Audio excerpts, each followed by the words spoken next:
Cumprimento aos irmãos e irmãs com a paz do Senhor Jesus. Aqui é o professor José Edmilson Júnior, do canal Teológico. Vamos dar sequência aos nossos estudos. Estamos ainda na matéria de panorama do Antigo Testamento, a parte de Pentateuco e históricos. Já percorremos aí 4 livros do Pentateuco e agora vamos encerrar com o estudo acerca de Deuteronômio, ou a segunda lei, que está aqui a partir da página 67 da apostila da FAESP, Faculdade Evangélica de São Paulo, ok? Então abra sua apostila na página 67 e vamos dar sequência ao estudo ainda na parte de Pentateuco, adentrando posteriormente aos históricos. Vamos fechar aí com o livro de Deuteronômio, ok? Eu vou fazer aqui um breve estudo na própria apostila e posteriormente vamos acrescentar outros materiais, que aliás você já tem em tela aí. Esses argumentos com relação à autoria mosaica, ok?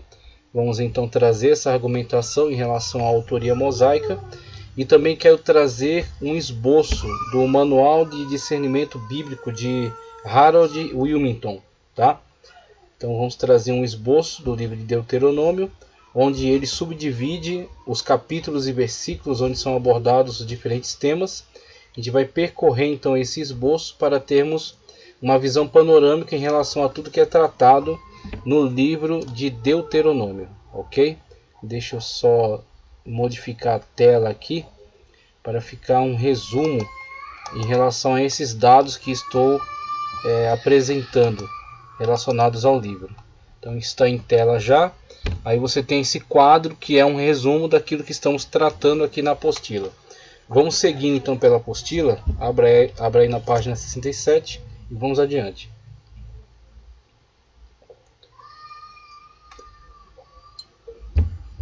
Então o texto nos diz, Deuteronômio: é sempre importante lembrar-se do passado a fim de consertar o presente e se preparar para o futuro. Deuteronômio é essa oportunidade de Deus a Israel. Então, chegando a esse livro que encerra, que fecha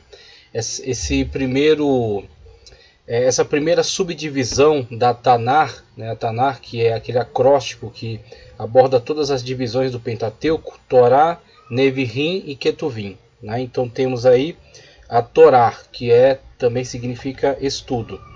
Temos aí dentro da Torá estes 5 livros, partindo de Gênesis, o livro que trata acerca da criação, com o seu conteúdo que chega até Moisés de diferentes maneiras. Então você tem muita parte que é de fato revelação divina. Então você tem ali muitos elementos da cosmologia, que é apontado a partir da revelação divina, e que você até encontra um eco em outras culturas, como eu trouxe aqui para vocês vários exemplos da arqueologia, encontrando, por exemplo, em escavações em Nínive, ou em Babel, ou em Persépolis, em Mari, desenterrando tábuas com escrita cuneiforme, onde você tem muitas narrativas, por exemplo, a epopeia de Gilgamesh, que fala acerca do mito de Utnapishtim, que é um reflexo ou um espelho da narrativa bíblica acerca de Noé. Então você tem ali na epopeia de Gilgamesh, Gilgamesh é o personagem principal, o protagonista, é o herói da história, e ele tem contato com esse que é chamado ali Utnapishtim, e ele recebeu como que uma revelação divina acerca do dilúvio que viria, da ilha dos deuses que derramariam o dilúvio.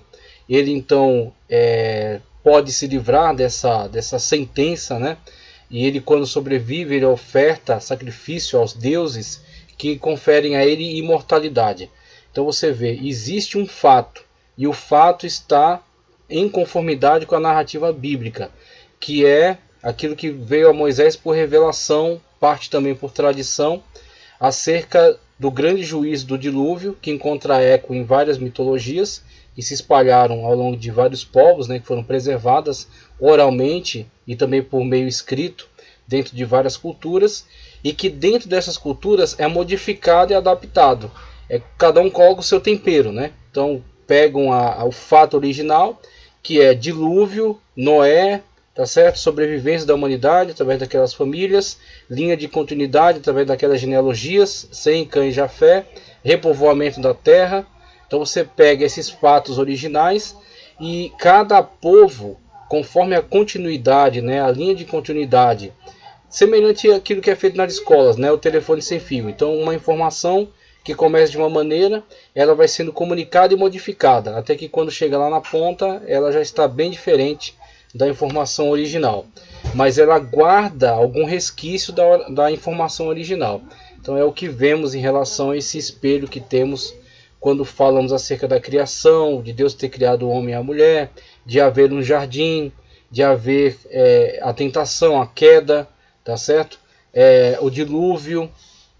Então essas narrativas bíblicas encontram eco em outras culturas, porque de fato ocorreram, né, são reais e são preservadas oralmente e são modificadas, tornando-se mitologias. Então dentro dessas culturas se apresentam como mitologias, mas falam acerca de um fato real ocorrido, preservado no livro da criação, no livro de Gênesis. Então a gente passou pelo livro da criação, vimos dentro do livro da criação a origem a origem do povo hebreu, tá certo? Através do seu patriarca, seu ancestral comum. Temos aí primeiro Abrão, depois se torna Abraão, ok? E a partir dele você tem esse tronco genealógico, né, que vai desembocar no grande povo de Israel. Então a partir dele você tem algumas outras nações que surgem também, que reclamam Abraão para si como seu ascendente, né? Você tem aí os ismaelitas, que também têm, né, origem a partir desse ancestral em comum. Você tem então alguns povos que dependem de Abraão, que tem em Abraão como seu ancestral. Então Abraão, né, o patriarca Abraão, depois Isaac, Jacó e os patriarcas das tribos, que ali também se desenvolveram, né, a partir dessa família. A entrada deles no Egito a partir, né, da situação em que José primeiramente foi vendido como escravo, depois chega à corte, à realeza, torna-se um vizir. Com isso favorece a descida para eles ao Egito como convidados ainda. Depois toda aquela situação se inverte. E aí quando a situação da morte de José para essa nova situação agora desfavorável aos hebreus, a situação de escravidão, você tem a virada de Gênesis para Êxodo. E aí em Êxodo você terá agora a própria história do autor desses livros, né? Ou do escritor pelo menos, porque o autor é o Espírito Santo de Deus. A Bíblia tem mais de 40 escritores, mas um só autor, que é o Espírito Santo de Deus, que conduz todo esse processo, de modo que a escritura é toda concatenada, ela funciona como um relógio, tá certo? Ela está toda interligada, porque há uma mente só trabalhando em todos esses textos a partir dessas tradições, mesmo tradições diferentes, épocas diferentes, escritores diferentes, mas uma só inteligência trabalhando ao longo de todo esse período, ok? Então você tem a virada aí de Gênesis para Êxodo nessa situação dos hebreus no Egito, agora no momento desfavorável, como são tratados de forma bastante cruel, como escravos, e inclusive Faraó, devido ao medo que tinha deles se rebelarem, lança uma campanha de extermínio, né, para que fossem mortos os meninos já no seu nascimento. Então você tem aquelas parteiras que desobedecem isso, né, mas colocando na balança mentir para o faraó, que é um rei ímpio, ou salvar a vida de uma criança inocente. Então elas corajosamente optam pela solução que fazia mais sentido para elas. Então você tem a situação ali dos egípcios, de Moisés, sua própria história, né? Aquele relato acerca de Anrão, seu pai, que casa com Joquebede, e a partir daí vem os 3 filhos,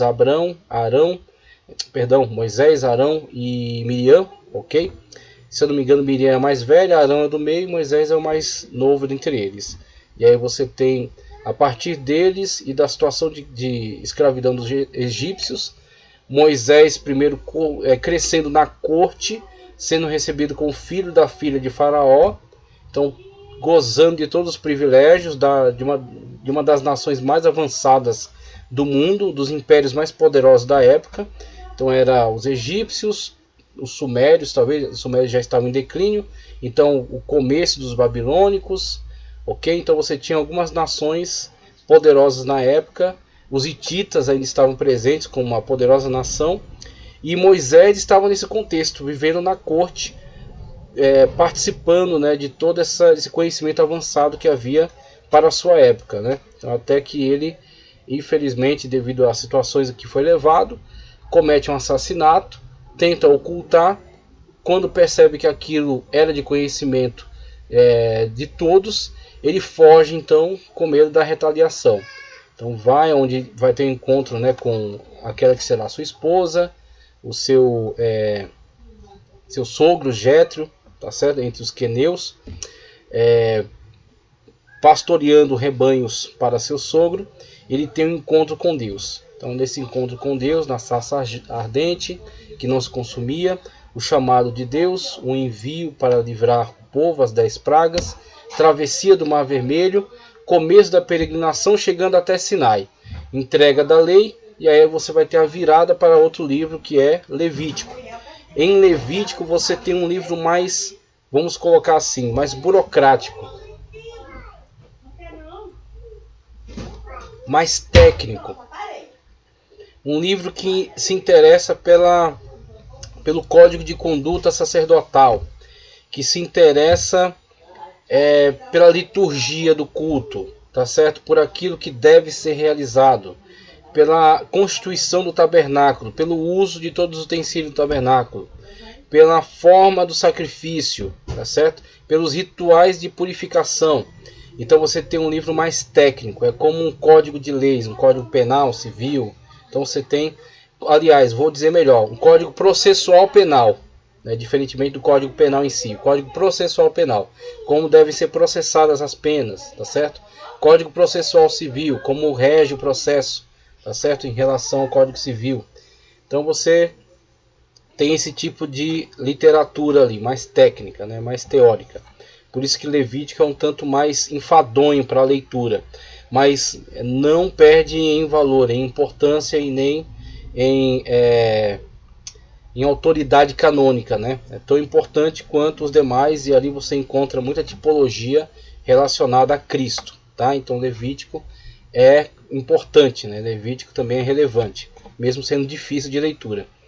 E aí, passando essa questão do tabernáculo, sacerdócio levítico, liturgia do culto, essas legislações específicas, você tem a virada agora para Números, que é o que acabamos de estudar na aula passada.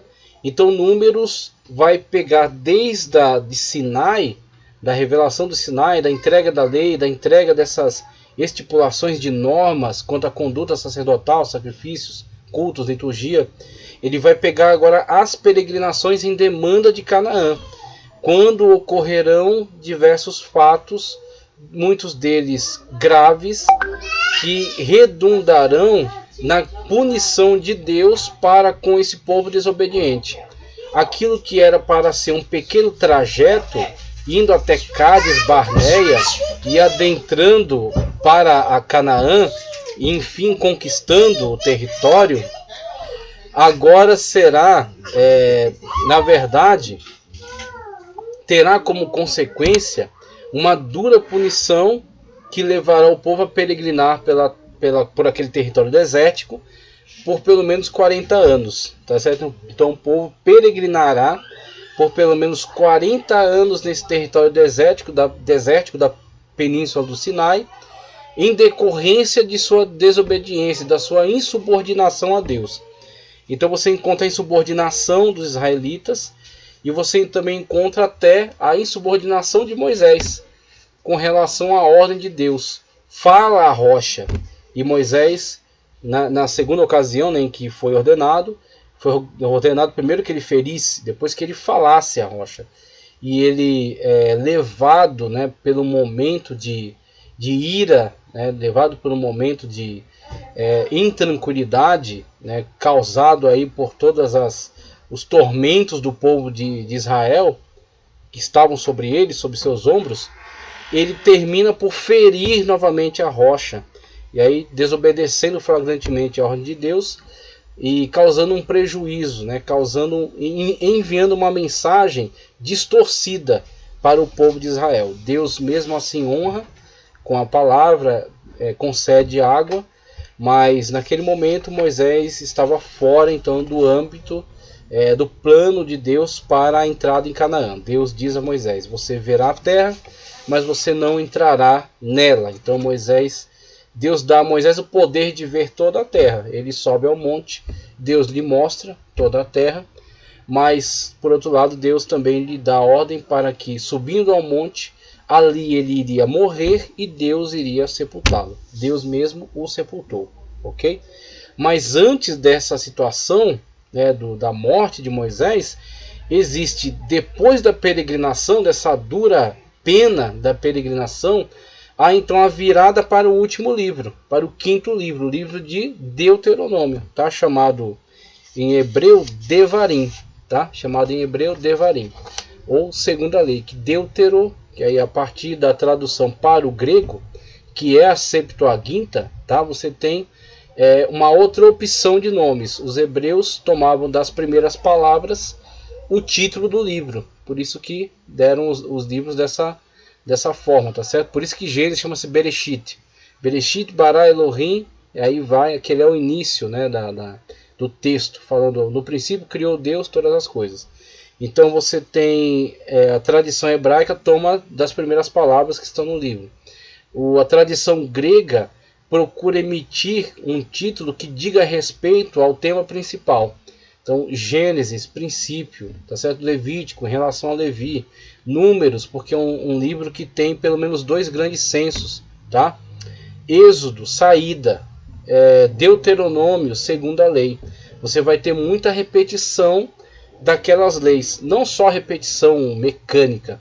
Você vai ter Moisés rememorando o povo em relação às leis, a importância das leis, tá certo? A gravidade, a seriedade das leis, mas as bênçãos que decorrem da obediência às leis. Então Moisés vai retomar todo esse tema lá de Êxodo, lá do Sinai, da revelação de Deus, da lei. Então vai rememorar no coração deles e vai gravar, como alguém que está gravando na rocha, vai gravar a importância das leis, as consequências das desobediências a ela, punição, tá certo? Destruição, condenação, mas também as bênçãos decorrentes da obediência, prosperidade, vitória, presença de Deus. Então você tem Deuteronômio fazendo esse importante papel. Então, finalizando Números, chegando até as planícies de Moabe, próximo já à fronteira. Então estavam ali já na Transjordânia, naquilo que se chamará posteriormente Gileade, né? Chegando àquele território, está além do Jordão. Então Moisés vai conduzir esses últimos discursos, onde ele também entregará alguns aspectos legais diferenciados, tratando principalmente acerca da monarquia, tá? Então você tem uma previsibilidade de monarquia. Então não é que Moisés está estipulando que eles estabelecerão uma monarquia, mas está dando margem, uma previsibilidade, ou seja, se houver uma monarquia será dessa maneira.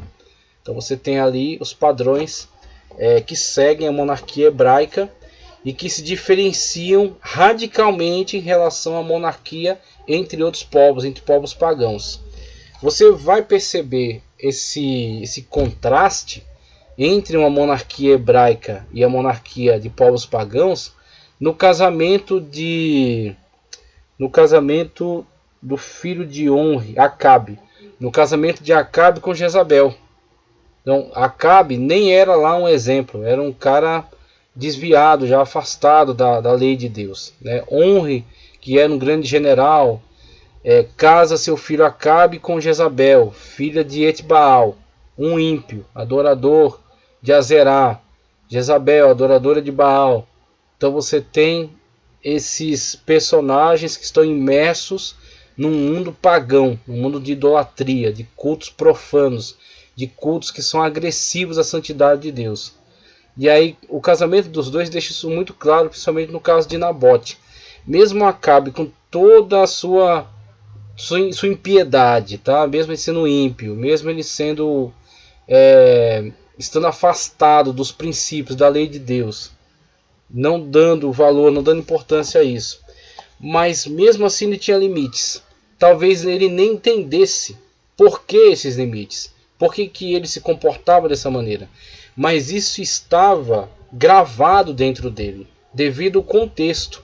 Então eles estavam num contexto no qual em algum momento a lei de Deus era imposta, mesmo a eles, tá? Por aqueles que eram ainda defensores ferrenhos da lei de Deus.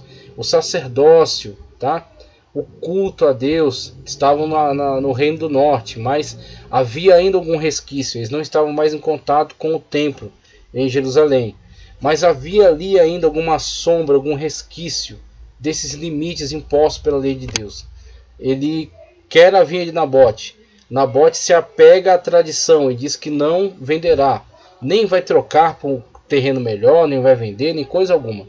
Ele preserva a tradição, conforme estipulado na lei, de que a terra permanece na família, tá? Então ele se mantém fiel a essa tradição. Acabe recua, volta triste para casa. Jezabel se escandaliza com aquela situação e diz para ele: você é rei. Ou seja, o que ele está querendo dizer para isso? Não há limites para ele, numa mentalidade pagã, porque um pagão entende que o seu rei é Deus, ou é uma representação de Deus, ou é uma emanação de Deus, mas ele tem poderes divinos. Depois os imperadores romanos vão rogar para si, tá certo? Essa característica da divindade. O faraó, que é o rei do Egito, se entende o filho do sol, ele se acha um deus, tá? Então você tem esses personagens dessas monarquias pagãs que se entendem deuses, ou pelo menos com o mesmo poder de Deus, ou representantes diretos de Deus, tá? Então você tem essa mentalidade muito antiga já na história, o que é contraditado pela mentalidade bíblica a partir daquilo que é estipulado, por exemplo, em Deuteronômio, onde o rei tem limites. O rei não pode ter excesso de propriedade privada dele, tá? De propriedade própria dele. O rei tem limites, ele não é o dono de tudo, tá? Ele tem que ter um limite de cavalos, conforme é estipulado, de riquezas, de bens. O rei não pode fazer o que quiser com a vida das pessoas. O rei, ele não é um semideus, nem um representante direto de Deus. Ele é simplesmente alguém que está sob a autoridade daquele que é o verdadeiro rei de Israel. O verdadeiro rei de Israel é Yahvé. Yahvé, sim, é o rei de Israel. E este rei ali colocado, ele é um funcionário. Ele é alguém que está subordinado, está submisso à lei de Deus. Inclusive, Moisés estipulava que cada rei que viesse a se levantar deveria ter uma cópia do Devarim, do Deuteronômio. Deveria ler isso. Plena consciência de seu encargo, de sua responsabilidade, de seus poderes e suas limitações, para que ele pudesse reinar em conformidade com a vontade de Deus. Por isso você tem um Davi que consulta a Deus até para situações que para nós seriam muito lógicas. Quando Davi volta de uma batalha e o acampamento em que eles estavam é atacado, as esposas dele e de seus comandados são captadas, né, são capturadas, são levadas, bem como seus bens que estavam ali. E alguém pensa, automaticamente deveriam persegui-los, mas para Davi não é dessa forma. Ele busca primeiro a Deus, e ele busca se é para eles para perseguir o inimigo ou não, e Deus dá a sua voz positiva de que ele deve perseguir porque vai alcançá-los. E aí no caminho Deus dá estratégias. Se eu não me engano é nessa ocasião que eles encontram uma pessoa que foi abandonada por aqueles que haviam assaltado o acampamento, e eles dão pão e água, e a pessoa recobra a consciência e indica para eles a rota que seguiram. Eles conseguem chegar, parte das pessoas que já estavam exaustas ficam pelo caminho, a parte que ainda estava disposta foi com ele, recuperaram seus bens e suas esposas, retornam, repartiram os despojos, né, aquilo que era pertencente a eles mesmos, que foi resgatado, e aquilo que eles conseguiram obter do saque. E ele então fez tudo isso debaixo da orientação de Deus. Veja aí um rei segundo o coração de Deus. Veja um rei submisso à ordem de Deus, submisso à autoridade de Deus. E você viu reis, por exemplo, que tentaram ultrapassar esses limites, transgredir essas leis e foram duramente punidos. Você tem, por exemplo, o caso de Urias. Urias, que era, aliás, um bom rei, parente de Isaías, se eu não me engano. Isaías era um profeta da corte, estava na corte de Urias. Mas em determinado momento ele entendeu que por ser rei poderia adentrar ao templo e oficiar e oferecer incenso. Então ele está agindo fora da sua alçada. Você vê que o rei em Israel tinha limites. Ele tinha, por exemplo, limite de legitimidade, tá? Então ele não pode fazer o que quiser quando quiser. Ele tem certa legitimidade para agir em certas ocasiões, mas para outras ele não tem. Como, por exemplo, para oficiar no templo. Não é da sua alçada, ele não tem legitimidade para entrar no templo e oficiar ali. Então, se ele assim o faz, Deus o pune, porque o verdadeiro rei de Israel é Yahvé, e ele é um representante de Yahvé, ele é um funcionário de Yahvé, na verdade, tá? Então você tem essa mentalidade e ela é lapidada em Deuteronômio. Em Deuteronômio você tem essa rememoração da lei, mas não mecânica, você tem uma aplicação da lei. A lei é aplicada agora para esses casos específicos, né, que serão importantes como referência para um povo que está adentrando a terra de Canaã, que está próximo a adentrar.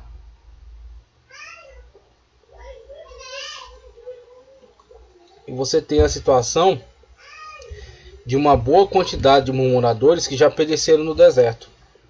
Você tem ali os descendentes deles, que estão para adentrar a terra de Canaã, quando houver agora a mudança de liderança.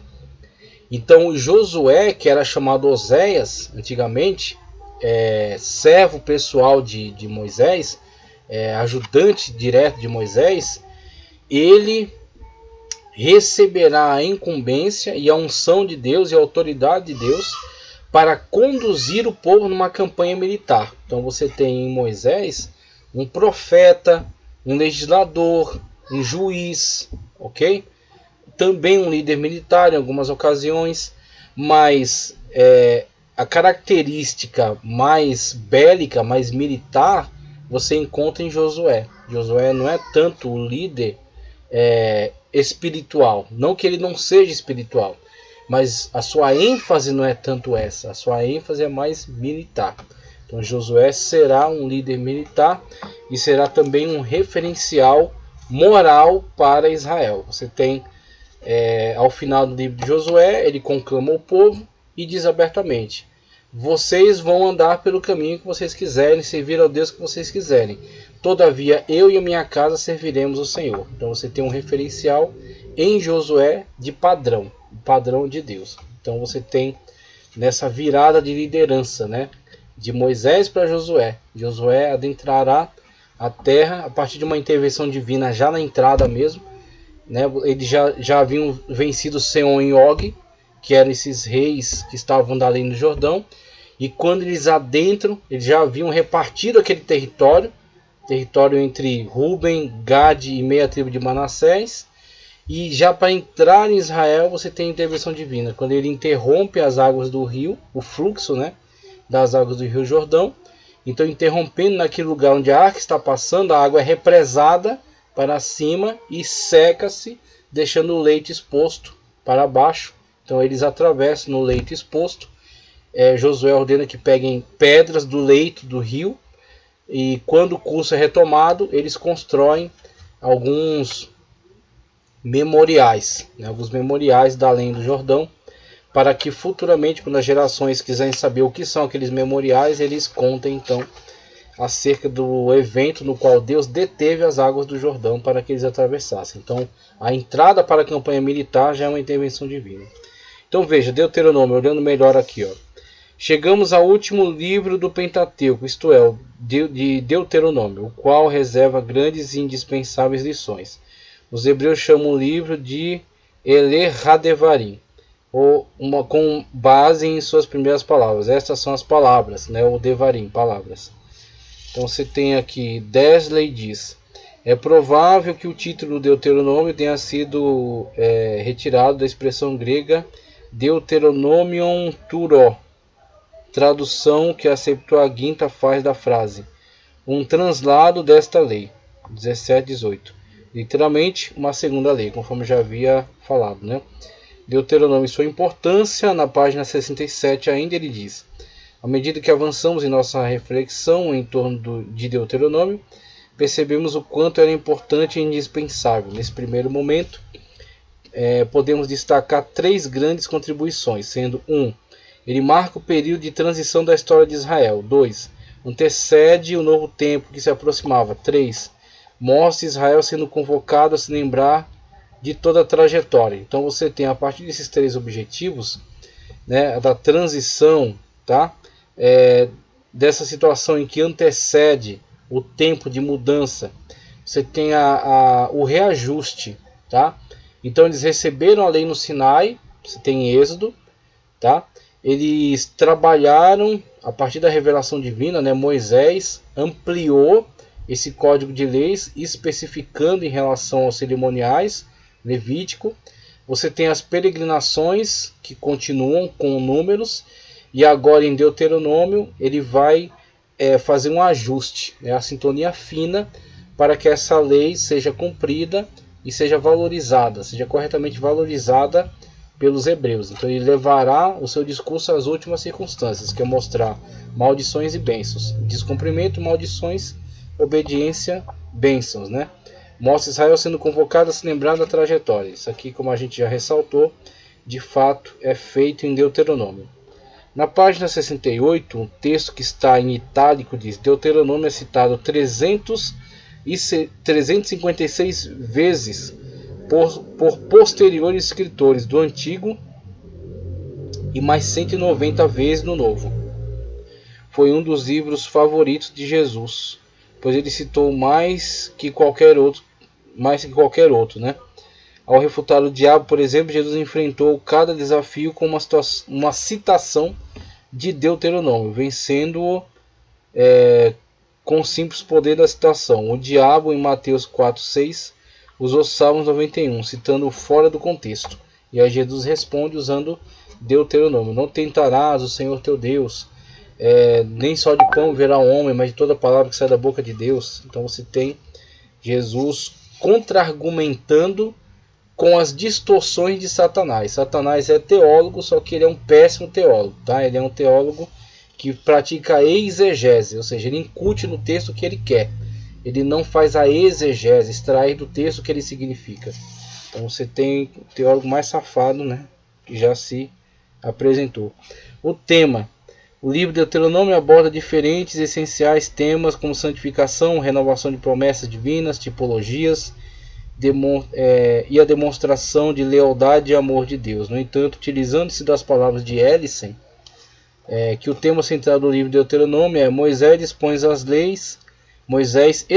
as leis para a vida em Canaã, ok? Autoria, página 69, viu? Durante um tempo, alguns críticos negaram Moisés como autor do 5º livro, alegando que o mesmo foi escrito na época de Josias. Mas por falta de acordo em torno disso, essa teoria perdeu força e caiu em descrédito. Além do testemunho do próprio livro de Deuteronômio, temos ainda outros livros.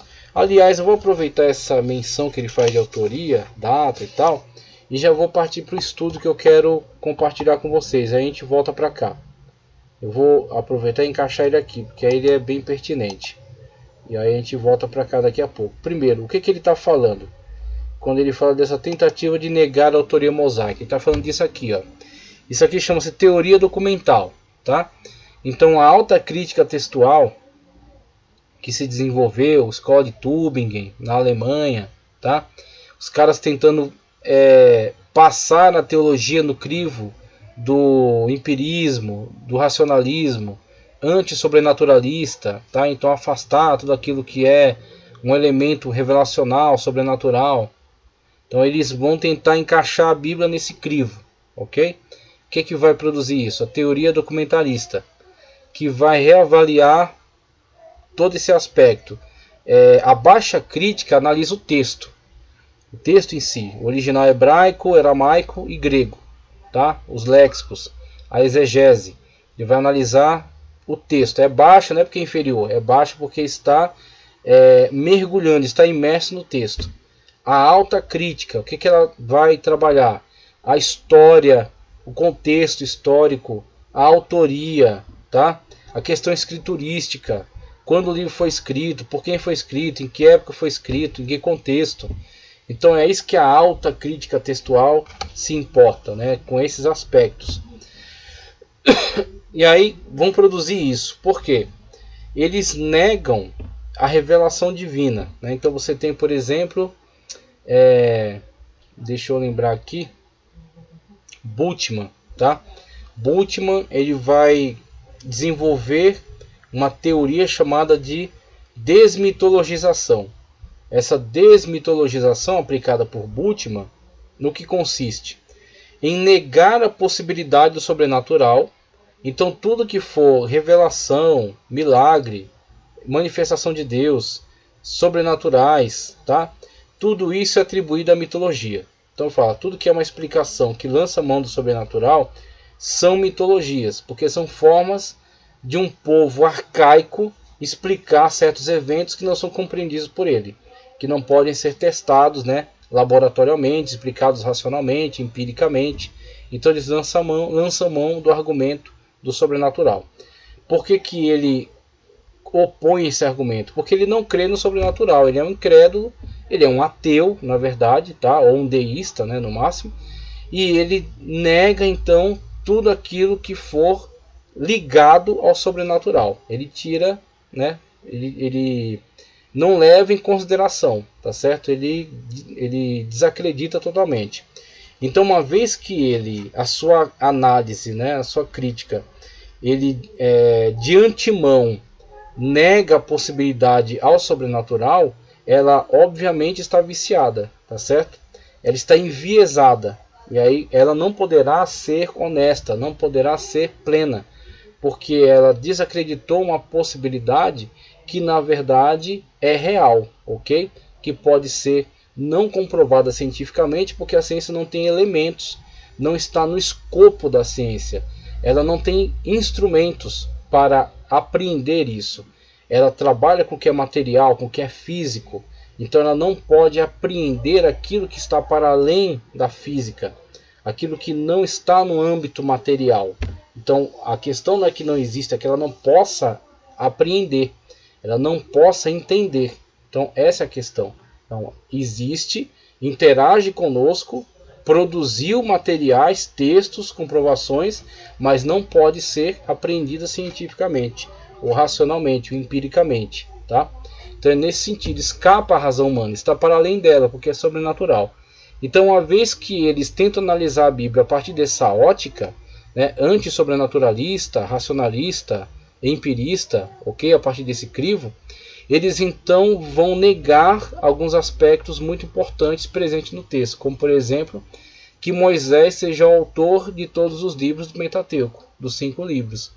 Porque eles olham para a situação de Moisés em época muito antiga na história, pelo menos 1445 a.C., e eles dizem é uma época muito antiga, muito arcaica, principalmente na época em que isso foi produzido, 1700 e pouco. Então a arqueologia não havia avançado tanto ainda.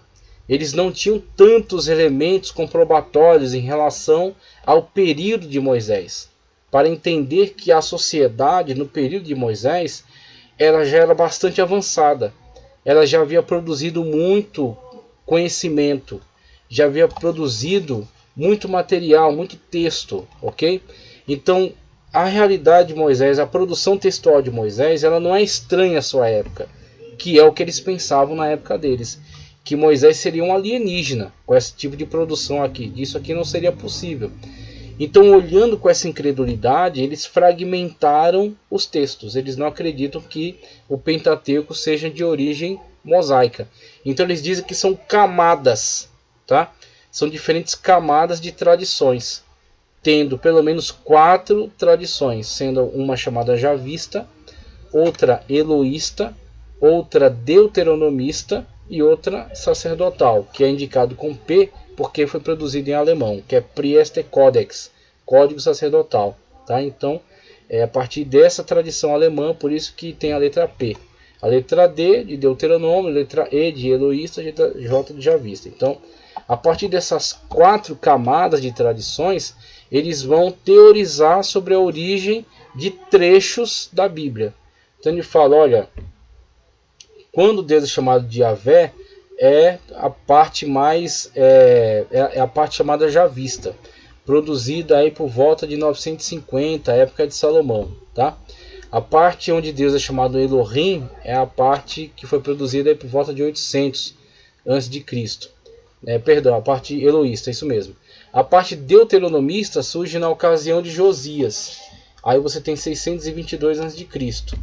Então você tem a mais antiga javista, logo em seguida a eloísta, depois vem a deuteronomista, que foi aquela relacionada à grande reforma que Josias promoveu no templo.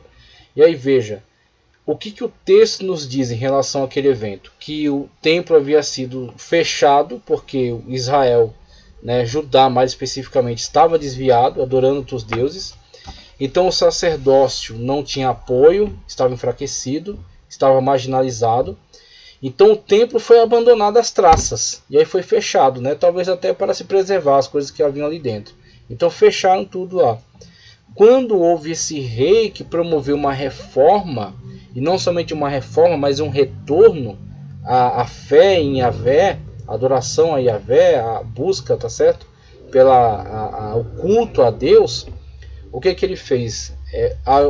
Levantou a arrecadação e promoveu uma grande reforma do templo. Aí nessa reforma, no que eles vão abrindo as salas e tal, segundo a narrativa, o livro da lei é encontrado. E aí o livro da lei sendo encontrado, o sacerdote vai levar ao rei Josias e vai fazer uma breve leitura de Deuteronômio. Quando ele faz essa leitura, o rei rasga suas vestes e se humilha diante de Deus e conclama um grande jejum e promove uma reforma religiosa geral em Judá, se espantando com o fato deles estarem muito aquém das determinações divinas presentes na lei.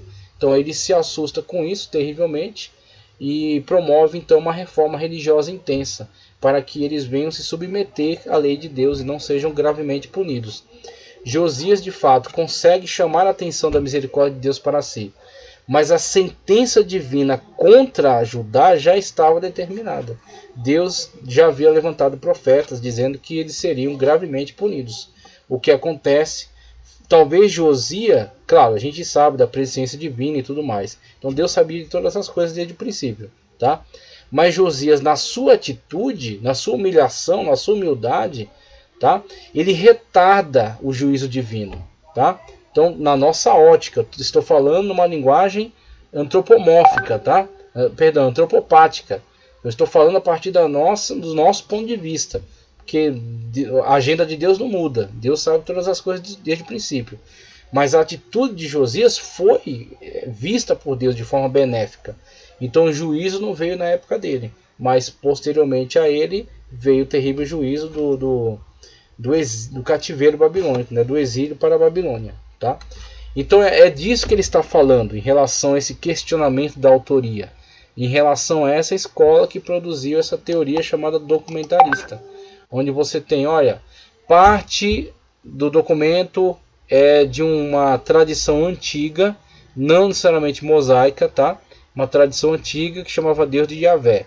Outra, posteriormente, foi acrescida, que era uma outra tradição que chamava Deus de Elohim. Então, fundiu-se as duas, javista e eloísta, que aí é uma parte do Pentateuco. Então, uma parte do Pentateuco está aqui, né?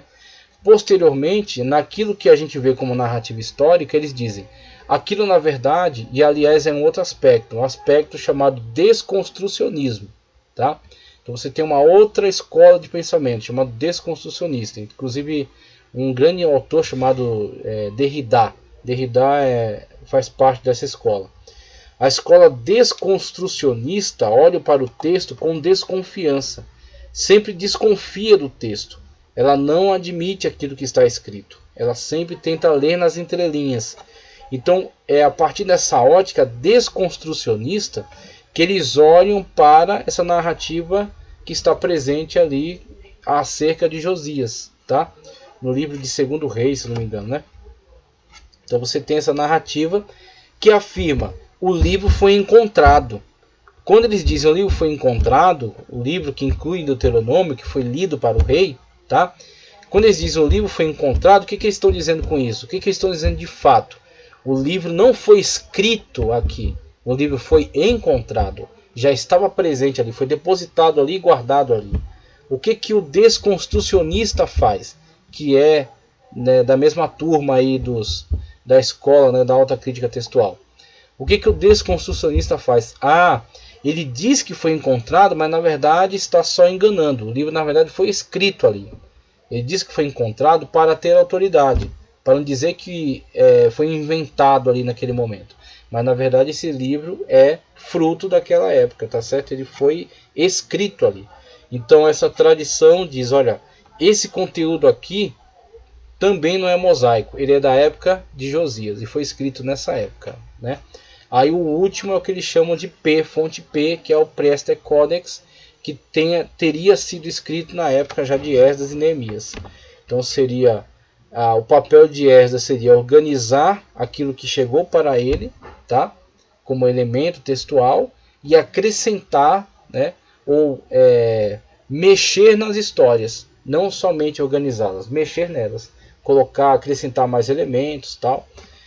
Dando aí uma liga, né? Então preenchendo alguns buracos para dar aí um aspecto, tá certo, homogêneo a toda a narrativa. Então eles olham dessa forma, eles criticam e desconstroem de uma forma muito fácil. Entra aí elementos como incredulidade, tá? Antissobrenaturalismo, ignorância, porque eles não tinham muitas evidências que foram posteriormente levantadas com a arqueologia moderna, e aí constrói, né, esse monstro aí chamado teoria documentarista.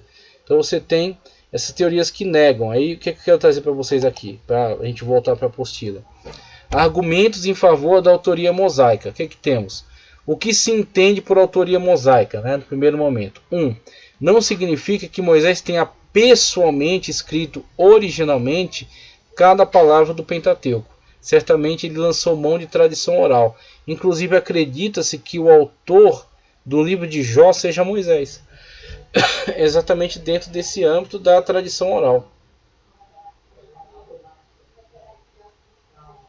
A gente olha com estranheza para a tradição oral porque ela não é forte na nossa cultura. Mas se você vai para a cultura de povos ágrafos, então tem povos que não têm escrita, que eles dependem só da língua falada. Inclusive tem muitos povos que vieram ter alfabeto, textos, livros, depois da chegada de missionários. Tá? Aqui no Brasil aconteceu isso, né? Os indígenas eram povos ágrafos. Então eles tinham uma fala e esse vocabulário ele era aprendido oralmente, então é a tradição oral. E aí os jesuítas vieram para cá, pegaram a matriz latina, né? Então as línguas são a matriz latina, modificadas para incorporar a sonoridade do Tupi-Guarani. Então você tem a situação na qual eles vão fazer o quê? Não é uma tradução. Deixa eu tentar lembrar o nome. É uma transliteração, tá? Não é uma tradução, é uma transliteração. Transliterar. Você pega as letras desse idioma e você vai fazer com que essas letras obedeçam à sonoridade do outro. Quando o outro aprender esse alfabeto aqui, ele consegue ler as palavras que estão na sua língua, mesmo ele não tendo produzido aquelas letras. Aquela letra pertence a uma outra língua. Na verdade, isso aconteceu várias vezes ao longo da história. Por exemplo, o cuneiforme ele foi adaptado a várias línguas daqueles povos do Oriente Médio. Então, eles fizeram várias transliterações já na época deles. Assim também aconteceu aqui. Então, você tem muitas situações de povos ágrafos que dependem totalmente da tradição oral. O conhecimento é passado de geração em geração por tradição oral. Então a tradição oral era muito forte naquele contexto, tá? Então quando fala que Moisés, quando é colocada a opção dele ter recebido algumas informações por tradição oral, não estranhe isso, porque isso era muito comum para aquela época. Então não é revelado. A revelação não está só no aspecto da produção da informação, está também no aspecto da filtragem da informação. Então, inspiração divina e canonicidade falam também sobre a autoridade do Espírito Santo filtrando as informações. Você tem o livro de Lucas, o Evangelho de Lucas, o Evangelho e Atos dos Apóstolos, que é o livro de história do Novo Testamento. O que Lucas diz logo no começo das obras? Que ele fez uma pesquisa para que, excelentíssimo Teófilo, você tivesse informações exatas sobre tudo o que aconteceu. Ele mesmo diz, ele fez uma pesquisa. Ele não está dizendo que veio do céu, ou que ele teve uma visão, ou que ele teve uma visagem, tá? Ele fez uma pesquisa. Então, uma vez que ele, acompanhando Paulo nas suas viagens, interagindo com outros apóstolos, levantando todos os dados, ele vai e compõe o evangelho mais completo que existe. Agora, claro, João vai abordar aspectos mais dos discursos de Cristo. Então, João ele dá esse fechamento necessário aos evangelhos, deixando um pouco de lado a questão biográfica acerca de Cristo, né, e acerca dos eventos históricos, e ele vai mais para os discursos de Cristo Jesus. Mas Lucas é o único que fala alguma coisa acerca da infância. Se não fosse Lucas, a gente não teria nem noção de como foi, pelo menos uma parte da infância de Cristo. Então ele é detalhista, ele fala sobre o nascimento de João Batista, ele fala do encontro de Maria com Isabel. Ele é muito mais detalhista. Por quê? Porque ele pesquisou. Ele não é canônico porque ele pesquisou? Não, porque o Espírito Santo foi que orientou no sentido de filtrar as informações, o que é relevante e o que não é relevante, o que é inspirado para que possa ser comunicado para a posteridade e o que não é. Então ele esteve em contato com muitas informações, mas o que será canônico? Aquilo que foi filtrado pelo Espírito Santo, nesse sentido. Então não é somente no sentido do ditado verbal, a gente aprende isso em hermenêutica. Você tem diversos aspectos da inspiração, você tem textos que são ditado verbal. Por exemplo, Deus falando com Moisés no Monte Sinai, tá certo? As leis, os 10 mandamentos, pronto, aquilo foi ditado verbal. Deus falou e ali foi escrito conforme Deus falou, ok? Agora tem outros aspectos que não. Deus trouxe uma inspiração e o autor coloca no papel aquilo em conformidade com a direção do Espírito, tá? Ele vai ter a marca autoral, porque tem características da sua escrita, características próprias, tá certo? Da sua escrita, mas todo aquele trajeto foi orientado pelo Espírito Santo, ou na produção do texto, ou na filtragem das informações recebidas. Aí você tem então a possibilidade da tradição oral na composição desse elemento textual presente no Pentateuco, tá? O 2, é possível que ele tenha empregado porções de documentos previamente existentes. Também é possível. É possível que o livro de Jó tenha chegado como um texto, tá? Ou parte de um texto, e Deus tenha trazido mais revelações, e a tradição oral tenha sido filtrada pelo Espírito Santo para que possa ser incluída então no cânon. Então você tem essas possibilidades. Talvez tenha usado escribas ou amanuenses para escrever. Essa questão do escriba, né, ou amanuense, ela é tranquila, porque você tem em outros lugares outros textos igualmente revelados que foram escritos por meio de amanuenses. Por exemplo, a carta de Paulo aos Romanos foi escrita por Técio, ok? Eu estou falando assim, foi escrita literalmente, tá? Quem pegou a caneta e escreveu as letras no papel? Técio. Mas as ideias são de Técio? Não, são de Paulo. Paulo narrou para ele, mas aquilo que foi produzido veio somente da cabeça de Paulo? Não, foi o Espírito Santo que inspirou. Então o Espírito Santo inspirou Paulo a trazer aqueles ensinos. Aí Paulo, a partir da sua instrumentalidade, tá certo? Da sua capacidade de inteligência, né? Dentro daquilo que o Espírito Santo lhe concedeu, ele vai construir aquele discurso e ele narra para Técio. E Técio vai lá e registra no livro. Então você tem ali a situação de Paulo lançando mão de amanuense. Se eu não me engano, a segunda carta de Pedro também é escrita por meio de amanuense. Deu até aquele conflito porque Pedro era um homem muito simples e a segunda carta de Pedro está num grego muito refinado. E aí alguns querem levantar objeções à autoria de Pedro, mas é fácil você entender quando você descobre a realidade dos amanuenses. Então o cara era perito na escrita grega, Pedro narra para ele e ele põe no texto. Não há nenhuma dificuldade em relação a isso. Então é uma das possibilidades, tá? Outra questão dessa argumentação da autoria mosaica é evidências externas. O livro de Josué é repleto, né, de referências a Moisés, como autor do Pentateuco. Então, o que você prefere acreditar? No próprio texto ou em caras que estão vivendo muitos séculos depois, tá? Que estão cheios de ideias contrárias na mente e que não têm todos os elementos comprobatórios suficientes, como por exemplo a arqueologia, que avançou muito, que descobriu muitos elementos que podem reforçar essa evidência da autoria mosaica. Então você tem de um lado esses caras que estão aí com todo esse antagonismo ao texto, tá? Desconstruindo o texto, analisando a partir de critérios desonestos, e do outro lado você tem o próprio texto. Então o próprio texto afirma que aquela produção textual é mosaica. Quem diz isso? Josué, por exemplo. Josué 1, 7 a 8, 8, 31, 22, 9, 23, 6. São textos onde é afirmado que aquela escrita é de Moisés, tá? O próprio auxiliar de Moisés. Também em Juízes 3:4 declara, por intermédio de Moisés. 3. Expressões frequentes nos livros históricos. Lei de Moisés.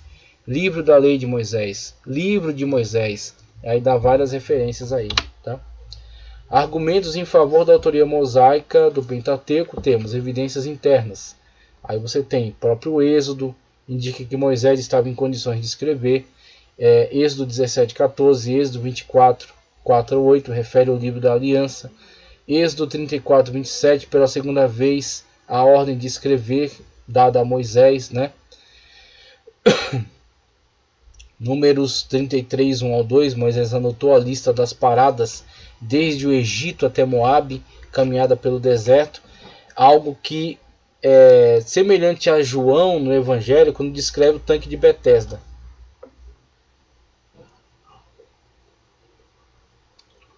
Ele dá tantos detalhes, e esses detalhes posteriormente foram comprovados pela escavação arqueológica, que para um estrangeiro vivendo séculos depois, como eles afirmam, tá? Um estrangeiro vivendo séculos depois, sem ter os meios de informação que nós temos hoje, né? Acessar a imagem da internet, por exemplo, para descrever um lugar que você nunca foi, não havia nessa época, tá? Então, para você dar uma descrição tão detalhada e isso bater com as evidências arqueológicas, é impossível. É mais fácil você acreditar que foi Moisés porque ele estava ali, tá? Do que você acreditar nesse tipo de possibilidade. É que nem um livro que tem do Norman Geisler. Não tenho fé suficiente para ser ateu, porque você tem que acreditar em muitos elementos contraditórios para que você possa sustentar o ateísmo. Assim também essa situação. É mais fácil, é mais lógico, é mais tranquilo você afirmar. Foi Moisés que esteve ali, naqueles lugares, naquelas cidades, e colocou essa trajetória, esse percurso no livro de Números, por exemplo. Onde ele vai dizendo, saímos daqui e fomos para cá, saímos daqui e fomos para lá. Por quê? Porque ele estava lá. Números 33, 1 ao 2, por exemplo. Deuteronômio 31, 9, 24. Referências a 4 livros anteriores do Pentateuco. Outra evidência. Evidências no Novo Testamento. Cristo menciona a passagem do Pentateuco como sendo de Moisés, em Mateus 19, 8 e Marcos 10, 4 ao 5. O texto sobre a circuncisão, Gênesis 17, 12. Mencionado no Novo Testamento, João 7, 23, como fazendo parte da lei de Moisés. 3. O restante do Novo Testamento em harmonia com Cristo. Aí vai Atos 3, 22, 23, 13, 38, 39, várias situações aí, várias citações aí, tá? Fechando, argumentos em favor da autoria, em favor da unidade autoral agora. Argumentos em favor da unidade autoral do Pentateuco. Unidade histórica. O Pentateuco possui uma linha histórica que se desenvolve. A ligação cronológica entre os 5 livros transmite-nos a ideia de que é somente um livro de 5 capítulos.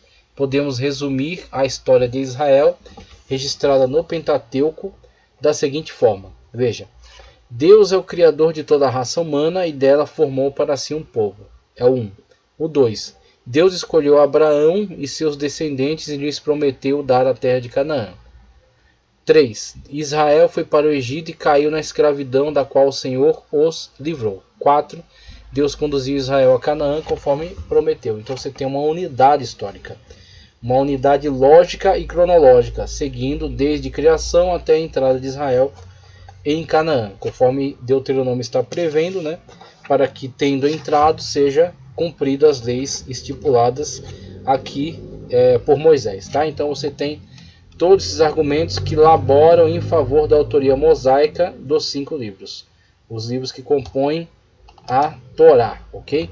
Voltando aqui para o conteúdo da apostila, dando sequência, já caminhando para o fim da nossa aula, veja só, temos aqui alguns elementos para concluir. Veja, data. Como temos percebido, tratar sobre datas não é tarefa fácil, no sentido de precisão, contudo podemos dizer que a data tem sido dada à escrita de Deuteronômio é de aproximadamente 1405 a.C., próximo da morte de Moisés, tá? 1405 a.C., próximo da morte de Moisés. Objetivo.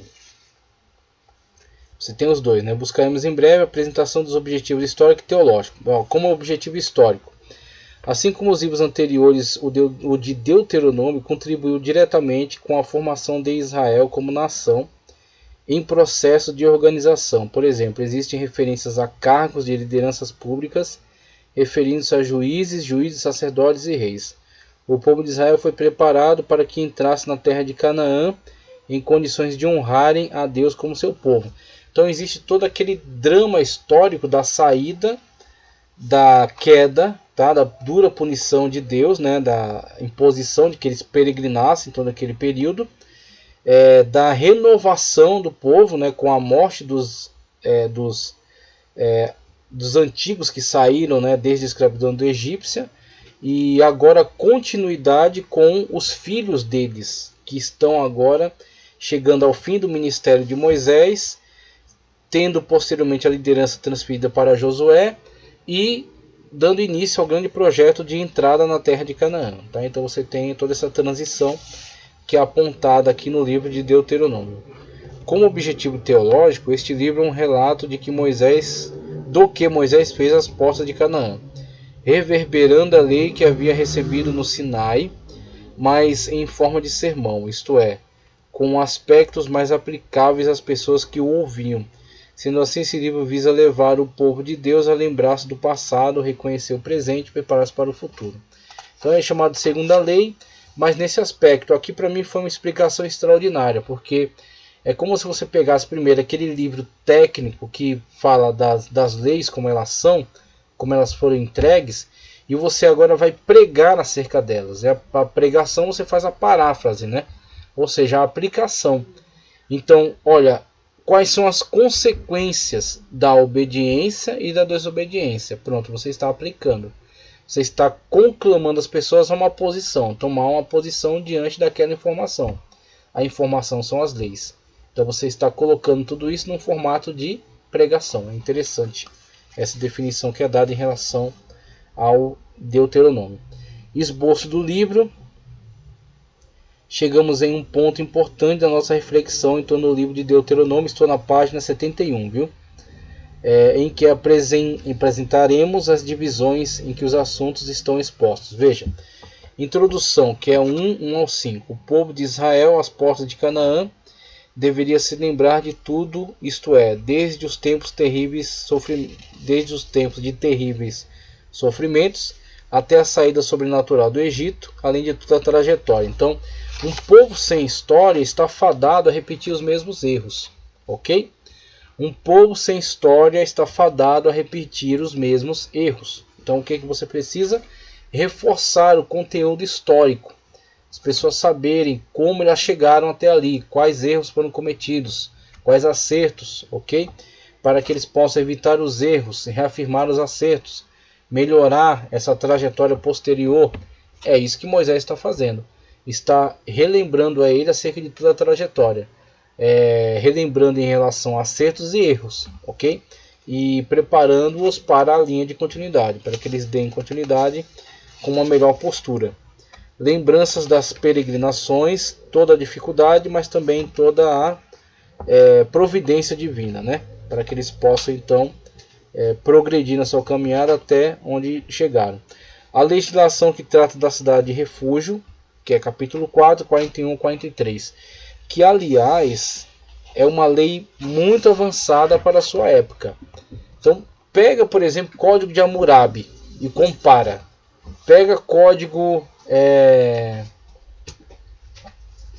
lei, deixa eu tentar lembrar, não vou me recordar agora, mas é uma lei ligada à cultura hindu, tá? Código de Manu, compara, tá? Deuteronômio, aí você compara com Código de Hammurabi, tá? Claro que tem alguns aspectos e tal que coincidem, né? Mas pega aí essa questão da cidade de refúgio, compara, né, com o Código de Hammurabi e com o Código de Manu, por exemplo. O Código de Manu que, por exemplo, estratifica a sociedade, tá? Então você tem os Brahmanes, tem os Kshatriyas, Vaishyas, os Dalits, tá? Na base, né? Então você tem os Dalits, por exemplo, que era um povo relegado, um povo desprivilegiado, um povo que era chamado intocável. Intocável porque eles não poderiam ser tocados, não no sentido de não serem agredidos, mas que se tocassem neles, se contaminariam com eles. Então eles eram um povo incumbido das tarefas mais abjetas ali dentro daquela sociedade. E que inclusive se ele ouvisse um ensino de um Brahmane, ele deveria ter ácido derramado no seu ouvido, como meio de punição, tá? Então você pega esse nível, né, de códigos de leis, de mentalidade, e compara com esta lei que está sendo promulgada aqui em Deuteronômio, na qual não somente essa, mas você tem aspectos dessa lei que se preocupam com os pobres, que determinam que a pessoa, quando fizer a colheita, não retire as bordas do campo, porque elas devem ficar para o mantimento dos pobres. Que não voltem para apanhar o que caiu da colheita, que deve ficar. Inclusive o livro de Ruth retrata isso, né? Quando Noemi volta e vem a sua nora Ruth junto com ela, e ela envia Ruth para os campos para recolher aquilo que ficou da colheita, né? E eles têm então essa possibilidade de não passar fome recolhendo isso, sem qualquer tipo de humilhações, né? Ele pode ir lá e recolher, está previsto em lei, tá? Então você tem esse cuidado com os pobres. Você tem, por exemplo, leis que determinam que se um pobre ele deixa sua capa, né, como meio de fiança para obter um empréstimo, chegando ao entardecer, ela não pode ser retida, porque muitas das vezes é a única cobertura que a pessoa tem para se proteger do frio, que aliás ali tinha frio intenso durante as noites, né? Então você tem a veste, né, a túnica, as vestimentas e uma capa. E essa capa, geralmente, para algumas pessoas muito pobres, era meio que um cobertor também. E aí as pessoas entregavam como fiança para obter um empréstimo com alguma coisa, obter algum alimento.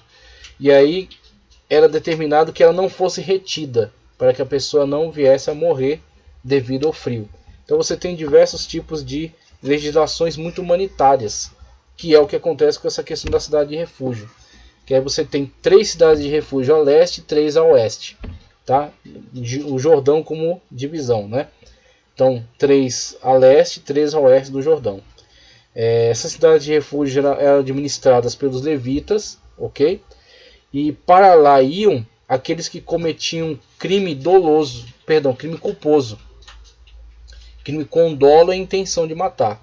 Então, crime culposo sem intenção de matar. Por exemplo, a pessoa está junto com o seu colega de trabalho derrubando árvores. Então, está trabalhando com machado. Em determinada ocasião, o ferro se solta do cabo do machado e atinge a cabeça do seu colega. Então, foi um crime culposo. Foi um crime, mas foi culposo, não foi com intenção. Só que haverá, então, por parte da família do morto, retaliação. Então, eles vão buscar o vingador do sangue, né? Talvez até remunerar uma pessoa para ir matar a outra, cobrando o sangue daquele que foi morto. E ele, sabendo que não cometeu aquele crime com intenção, ele se refugiará numa cidade dessa, cidade de refúgio. E aí os levitas conduzirão uma investigação. Então vão perguntar se já havia desavenças, tá? Então vão tentar, da forma mais neutra possível, conduzir algumas investigações para apurar se aquela pessoa ela cometeu o crime de forma dolosa ou culposa, né? Então se ele cometeu, se foi apenas um acidente de trabalho, ou se foi de fato uma estratégia para conduzir aquela pessoa à morte. Então você tem aí a possibilidade da pessoa se refugiar nessas cidades. 3 ficavam ao leste, 3 a oeste. Introdução ao segundo discurso. Inclusive havia uma determinação que a proteção àquele que se abrigava na cidade de refúgio durava até enquanto vivesse o sumo sacerdote da época. Quando o sumo sacerdote falecesse, acabava a sua imunidade. Aí ele tinha que ou fugir para mais longe, né? Ou talvez conseguisse se justificar diante dos parentes. Então havia toda essa situação. Os 10 mandamentos do Sinai, algumas exortações, algumas informações importantes são transmitidas, tais como 1. Moisés é o mediador da aliança entre o Senhor e os israelitas. Os 10 mandamentos são relembrados. Ok? Eu pulei alguma coisa aqui. Então 1. Moisés é o mediador entre a aliança do Senhor com os israelitas. 2. Os 10 mandamentos são relembrados, que é o 5, 6 a 22. 3. Israel é exortado a amar a Deus de todo o coração e que o não tentassem, né? Então Cristo até usa isso aqui, não tentará do Senhor teu Deus, tá?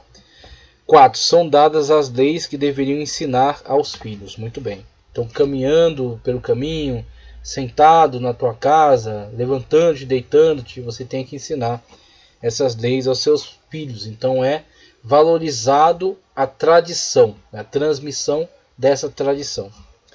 Exortação à obediência, a sequência aqui é esta. Os israelitas recebem a ordem para matar as nações de Canaã, para eliminar a idolatria. 2. Exortação aos israelitas para que não se esquecessem de Deus em tempos de prosperidade. 3. Exortação a se lembrar que estavam na terra por obra de Deus e não da sua própria justiça. 4. O povo é exortado a ser obediente para ter bênção de Deus e evitar a maldição. Muito bem. Então nesse trecho aqui você tem esses 4 pontos importantes. E a única coisa que eu quero ressaltar é a seguinte. Israel é ordenado a promover a eliminação dos povos de Canaã. Ok. Por quê? Não porque Israel fosse melhor do que Canaã. Não porque Israel tivesse um valor intrínseco superior ao de Canaã. Mas porque entre Canaã e Israel o juiz é Deus. E toda a vida a ele pertence. Então Deus não presta contas quanto a povos que ele elimina e povos que ele promove. Ok? E isso é tão verdade que quando Israel atentar contra a lei de Deus, Israel mesmo será punido. Deus levantará outros povos para punir Israel. Por exemplo, ele chama Senaqueribe de vara da minha ira. Senaqueribe é trazido, um rei assírio, tá? Então veio primeiro Assurbanipal, depois Esarhadon. Então são reis assírios que são levantados. A Assíria vem e deporta Israel, as 10 tribos do norte, ficando somente Judá e Benjamim ao sul, tá? Então as 10 tribos de Israel são punidas pela sua reiterada desobediência. Deus diversas vezes mandou profetas para alertá-los quanto às consequências de seus atos. Eles ignoraram, Deus trouxe outro povo e os puniu. Então não é que agora os assírios são melhores que os israelitas, não. Deus, na sua soberania, determinou que este povo vai punir aquele. Então é uma questão de que Deus é o autor de toda a vida, sendo Ele autor, Ele é o dono de todas elas. Então Ele pode e deve, né, como juiz justo, promover esta e punir aquela, fazendo assim um controle, fazendo assim uma regência sobre toda a história da humanidade, né, controlando a malignidade do ser humano. Então, se Deus não fizer, a humanidade já teria entrado em colapso há muito tempo. Então você tem, por exemplo, a punição sobre Sodoma e Gomorra, quando Deus envia fogo do céu e destrói essas cidades. Ali, a malignidade, a perversidade, o descontrole, a transgressão, a pecaminosidade já havia ultrapassado todos os limites, e aquilo seria referencial para todas as nações. As pessoas iriam observar aquilo e adotar para si esse novo padrão. Então o que é que Deus faz? Deus vai e elimina-os, para que assim retarde o processo de contaminação, né? O processo de deterioração da humanidade. Então Deus vai fazendo esses controles. Então isso acontece ainda hoje. As guerras acontecem, as catástrofes acontecem, e Deus permite. Por quê? Porque Ele é soberano. Com relação a juízo sobre injustiças e tudo mais, Deus já tem o tempo dele determinado para esse juízo. Chama-se trono branco. Quando Ele chamará cada um e analisará cada um conforme suas obras. Aí dará a cada um sua justa recompensa. Mas é no momento em que Deus vai querer julgar, não no momento que você quer, mas no momento que Deus determinou. As pessoas ficam dizendo, por que Deus não faz isso, não faz aquilo? Deus faz as coisas conforme o seu tempo. Então não adianta a gente querer apressar Deus. Veja, introdução ao segundo discurso, está em 4, 44, 49. Os mandamentos do Sinai, algumas exortações, algumas informações importantes. Sim, isso aqui eu já passei. Veja, na página 73, leis especiais para serem observadas em Canaã. As informações dessa seção dizem respeito às orientações que Deus entregou a Israel para serem observadas, aliás, de elevada importância, tais como do lugar correto para o sacrifício. 2. Ordem para destruir aqueles que tentassem levá-los à idolatria. 3. Exortação para que atentassem para as práticas pagãs, exortação para que não atentassem para as práticas pagãs, mas que olhassem para a lei de Deus. Inclusive, uma situação muito interessante descrita aqui em Deuteronômio é em relação à possibilidade de um falso profeta se levantar no meio deles, profetizar algo, este algo que ele profetiza se cumpre, e assim ele diz, vamos e sirvamos a outros deuses. E é dito no Deuteronômio de forma muito clara, não o sigais. Aquilo que ele profetizou se cumpriu como medida na qual Deus prova a fidelidade do seu povo. Então Deus permite que ele venha, traga uma falsa profecia, ela se cumpra, tá? E Deus observa a obediência ou não dos israelitas em relação à sua lei. Então a prova, tá certo, de obediência não é em relação a alguns atos realizados fora da autoridade de Deus que se cumpram ou não. Então existem diversas forças atuando no mundo, nem todas elas são submetidas a Deus, obedientes a Deus, e algumas delas conseguem operar certos sinais. Por exemplo, Jesus disse que Satanás, se possível for, se transforma até em anjo de luz para tentar enganar os escolhidos. Claro que ele não consegue enganar aquele que foi escolhido por Deus, mas ele lança a mão dessa estratégia e consegue enganar a muitos, ok? Então muitos desses que são enganados são muitos que querem se deixar enganar, que querem de fato observar apenas sinais, observar apenas benefícios. Quando ele consegue obter esses benefícios através desse meio, ele abandona totalmente a lei de Deus. Ele não é fiel a Deus por si, por Deus, porque ama a Deus, mas somente para obter algum benefício. E aí ele consegue, facilmente ele é enganado nesse sentido. Então Deus prova o seu povo com isso. Ele permite que aconteça e veja e testa a obediência deles, tá? Leis especiais, ordenanças para a teocracia. Aqui temos as recomendações indispensáveis ao povo de Deus, principalmente em dias importantes como foram aqueles para Israel, tais como juízes são nomeados e recebem as regras para julgar os malfeitores. 2. Eleição de um rei e seus deveres. Eu já havia falado sobre isso. 3. Ordens a respeito dos levitas e dos falsos profetas. 4. Normativas sobre a santidade da vida. Ok? 5. Ordenanças sobre os deveres sociais e domésticos. 6. Leis acerca das primícias. Agora veja. Ordem para ser escrita a lei sobre pedras no Monte Ebal. Aqui na página 74 já. Isso. 6 tribos no Monte Gerizim ditariam as bênçãos e 6 no Monte Ebal pronunciariam as maldições. Você tem uma medida pedagógica bastante concreta aqui, né? A divisão entre estes e aqueles que vão pronunciar as maldições e o outro as bênçãos. E com isso o povo vai gravar na mente esse destaque entre umas e outras, né? Obediência e suas recompensas. Pacto de Deus quanto à terra prometida, está em 29 ao 30. Última exortação e o cântico de Moisés, final da página 74. Este é um momento de grande importância na história de Israel e das Escrituras, pois nos conta como se deu o momento em que Moisés proferiu suas últimas palavras ao povo de Deus, estando assim apresentado. Moisés exorta o povo, Josué é colocado como substituto de Moisés. Moisés termina de escrever os livros da lei, entregando-o aos levitas, a fim de que fossem lidos para o povo. 4. Moisés recebe a notícia do próprio Deus de que morreria e ainda que de forma rápida foi informado acerca da futura história de Israel. Ok? Cântico de Moisés está no 32.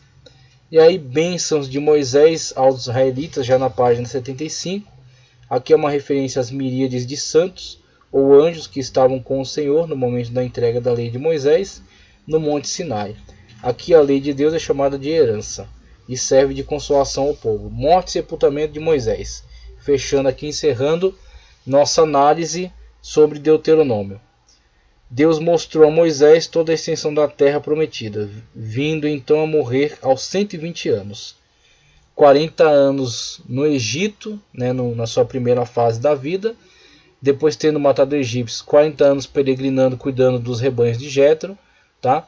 Deus conclama ele a libertar Israel, ele vai até lá cumprir a missão de Deus, 40 anos desde a saída, peregrinações até aqui, tá certo? Nas Campinas de Moabe, 120 anos de ministério, né, de Moisés.